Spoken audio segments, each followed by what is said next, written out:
Viendo el proyecto de muerte digna. Desde el ateísmo, desde los agnósticos, hay un concepto del respeto por la vida que debe prevalecer por encima de todas estas cosas. ¿Y cuáles son entonces las alternativas ante semejante situación? Bueno, hay dos diferencias muy gráficas respecto de lo que no es la eutanasia, lo que estamos trabajando. Uno es lo que se conoce como la distanasia, que no es otra cosa que en la cual se basa en el empleo de medios posibles, todos los medios posibles, proporcionados con el objetivo de retrasar la muerte o a pesar de no haber esperanza de vida. Distanasia. Y si no, vamos a otro punto que también termina siendo diametralmente opuesto a la eutanasia, y ese es el objetivo que yo perseguía para analizar este punto, es lo que se llama la ortotanasia, que es en definitiva lo que estamos tratando nosotros y lo que podemos definir concretamente como la contracara palmaria de la eutanasia. La ortotanasia, señor presidente, no busca adelantar la muerte. Es tan solo el derecho del paciente a morir dignamente, un poco lo que definía recién el senador Cano, descartando medios desproporcionados para conservar la vida. Por ello, ante enfermedades terminales, lo que se busca, con paliativos, evitando el sufrimiento, recurriendo a medidas razonables, hasta que llegue la muerte. Es muy difícil hablar de estos temas. Pareciera ser que todo el mundo se esquiva, se va. No hay que tratarlos, y se hace muy difícil en ámbitos de esta característica enarbolarlos y plantearlos y ponerlos sobre la mesa para hablar definitivamente de un término que nos comprende a todos. Yo he perdido a mi padre en esas condiciones y por ahí las tripas se le retuercen a uno cuando tiene que reconocer puntos que los pensaba en el momento que veía agonizar a su padre. Entonces la ortotanasia es una actitud defendida por la mayoría de las religiones, definida en todos los ámbitos. Hecha esta aclaración, a mí me gustaría repasar las modificaciones a la 26.529, que no está reglamentada, pero recordemos que es una atribución conferida por la propia Constitución Nacional, artículo 99, inciso segundo, al presidente de la Nación. En el artículo primero, que modifica el artículo de la 25.629, se habla de la autonomía de la voluntad. El paciente terminal tiene derecho a rechazar procedimientos desproporcionados respecto de una mejoría o aquellos que le puedan producir sufrimiento. Toda una definición, presidente, porque hablamos de esa autonomía de la voluntad, que no es otra cosa que fortalecer la decisión de aquel que le toca padecer circunstancialmente o pasar por este momento tan doloroso.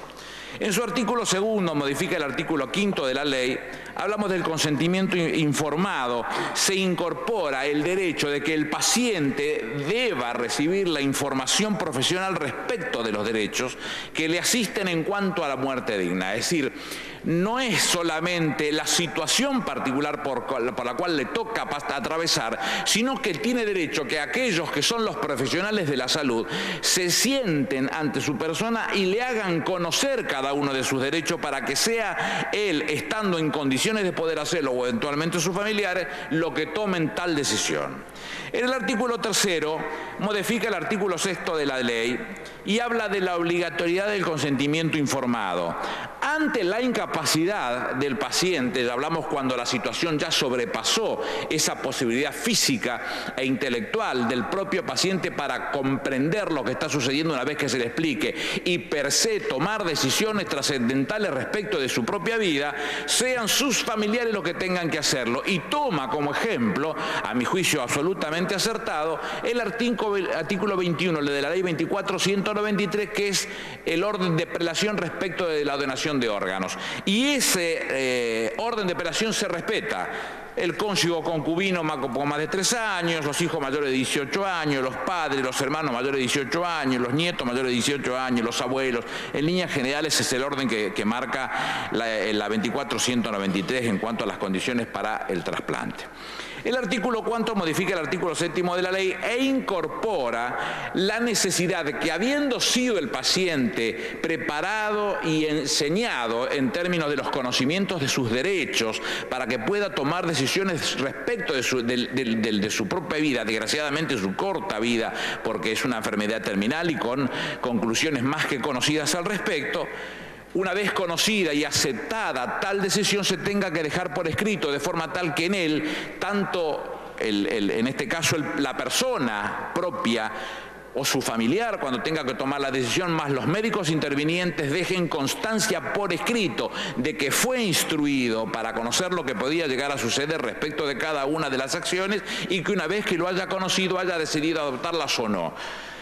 En el artículo 5 modifica el artículo 10 de la ley que permite revocar esa rescisión. Y esta es una medida súper acertada, presidente, porque uno, en un ataque particular, y compréndase el término ataque, pueda tomar una decisión intempestiva que después no satisfaga lo que su interior le indique y a lo mejor le haga revisar precisamente las decisiones tomadas para que pueda volver a cualquiera de los tratamientos terapéuticos o quirúrgicos o cualquiera de los que puedan llevarse a la práctica, que él entienda que puedan prolongar su vida, porque lo que pensó en el primer momento no lo piensa más ya en esta situación y le da la oportunidad para que pueda revisar esa decisión. El artículo 6 modifica el artículo 11 de la ley y permite... Senador Fernández, senador Cano le pide... Sí, por favor. Sí, bueno, la valoración que hace el senador con respecto al artículo anterior realmente es fundamental en los conceptos, pero también en lo que tiene que ver con el avance de la ciencia médica, porque uno puede hacer una declaración anticipada 20 años antes, bueno. Muy bien, gracias. Volvíamos al artículo 6 y después volveré a lo que está planteando. El artículo 6 modifica el artículo 11 de la ley. ¿Y qué es lo que permite? Que el paciente deje directivas anticipadas, siendo mayor de edad y consintiendo o rechazando determinados tratamientos posteriores. Y acá volvemos a lo que plantea el senador Cano. Porque uno puede dar por sentado, puede tomar miles de ejemplos, no soy médico, no los quiero tomar porque voy a meter la pata, miles de ejemplos en donde uno tenía prácticamente fecha de vencimiento, perdónenme lo duro del término, pero que en el camino el avance de las ciencias médicas y las ciencias farmacéuticas le han dado otra visión a la situación y le han permitido ver la vida de otra característica. Entonces, ¿por qué atarse a una directiva emitida oportunamente o habiendo sido explicada la situación y vista su situación a través de un determinado nivel o universo de medidas pasibles de ser tomadas y que no contemplaban las nuevas formas que la medicina va descubriendo, seguramente le permita en esa revisión de las propias directivas o de las acciones ya tomadas por escrito respecto de lo que fue instruido oportunamente y revisadas, someterse a los tratamientos que las nuevas formas de la medicina vayan adoptando o vayan generando para beneficio de la humanidad, como suele suceder, gracias a Dios, señor presidente. El artículo 7 también incorpora, o el artículo 11 bis, que bien explicó el senador Cano, y este artículo es el que establece con claridad para los profesionales, quien, en tanto y en cuanto se ajusten a derecho y puntualmente a esta ley, no estarán sujetos a responsabilidades de ninguna característica, como solía suceder cuando estaba todo sujeto con alfileres que ponían en riesgo al profesional que tenía que tomar determinadas decisiones y que en algunos casos, por la situación particular del paciente, la propia petición del paciente o de sus familiares, hacía que se tomaran decisiones que después traían contratiempos severos y que la ley ya los contempla para que eso no vaya a suceder. Con lo cual, presidente, vuelvo a insistir sobre lo mismo. Para los que tenemos alguna visión religiosa o dogmática o creemos en algo un poquito superior a la naturaleza o al ser humano, es visto por todas las religiones de la misma manera. Esto